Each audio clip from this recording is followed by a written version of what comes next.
Mientras Rin hacía las tareas del hogar, Chiharu se concentraba en su trabajo. Rin menciona las reglas que debe seguir como humano: no molestar a Chiharu mientras trabaja, no comer animales vivos y limpiar solo durante las primeras horas de la mañana. Mientras jugaba con Urara, el perrito, notó la mirada de Chiharu. Nervioso, al creer que lo habrían molestado, decidió hacer una pequeña demostración de sus habilidades y su afecto. Con un suave gesto de sus manos, comenzó a crear corazones en el aire.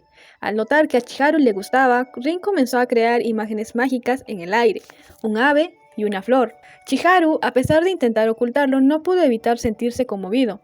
Su corazón, aunque aún lo negaba, se ablandaba ante la dulzura y el cariño de Rin. Después de ese pequeño espectáculo, Chiharu decidió tomarse un descanso. Rin, al notarlo, no pudo evitar alegrarse, pero pronto su felicidad se vio empañada por una inquietante realidad. Sus manos, aquellas que momentos antes creaban maravillas, comenzaban a volverse transparentes, como si el aire mismo estuviera devorándolas.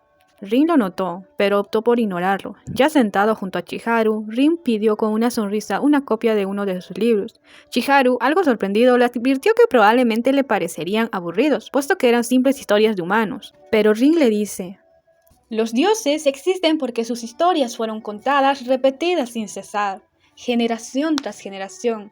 Las creencias, los pensamientos, los sueños, todo eso dio forma a mi propia existencia. Estas historias no son solo entretenimiento, son el latido mismo de nuestras vidas. Nos hechizan las historias que los humanos crean, pero aún más nos fascinan las personas que las crean. Chiharu sintió como el calor subía a sus mejillas, por lo que optó por no darle el libro pese a la insistencia de Rin.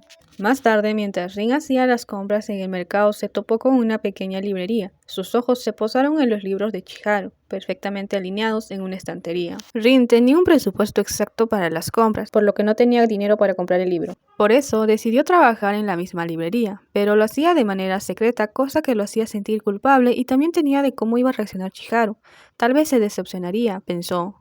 Mientras tanto, Chiharu se sentía solo en casa. Últimamente el dragón había estado saliendo mucho. Esta incertidumbre lo dejaba inquieto, pero antes de que pudiera profundizar en sus emociones, Kouta apareció. Mientras se acomodaba, lanzó una pregunta casual: ¿y Rin? No lo veo. Chiharu respondió que tampoco sabía dónde estaba. Rin había estado saliendo con excusas y aunque en el fondo sabía que algo no andaba bien, no quería admitirlo. Esa sospecha lo hizo sentirse mal, como si hubiera sido demasiado brusco con Rin sin darse cuenta. Fue entonces cuando Kouta dijo, con una sonrisa despreocupada: bueno, no es tan malo, ¿verdad? Al menos eso significa que no habrá boda. Esa afirmación desconcertó a Chiharu, ya que Kouta no debería saber nada al respecto. Pero antes de que pudiera preguntarle, algo espeluznante sucedió.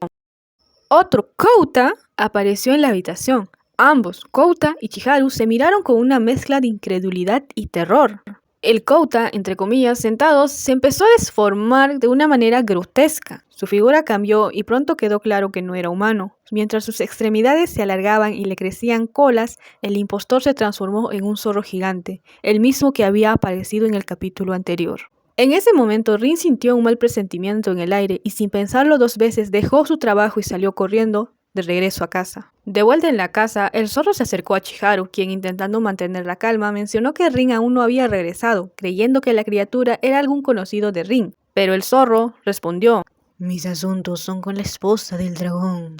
Antes de que Chiharu pudiera reaccionar, la criatura lo atacó, hiriéndole un ojo y a punto de arrancarle una oreja. Pero antes de que sucediera eso, Rin apareció en la puerta justo a tiempo para salvar a Chiharu. Con un movimiento feroz, lanzó al zorro por los aires. Al voltear, notó que Rin había sido lastimado, pero él solo mencionó que era un rasguño y procedió a desmayarse. La criatura, con una voz serpenteante, intentó justificar sus acciones. Lo hice por tu bien, Rin. Te has distraído jugando con los humanos y descuidado tus responsabilidades. Pero antes de que pudiera terminar, Rin lo interrumpió con una voz llena de ira contenida. ¡Cállate!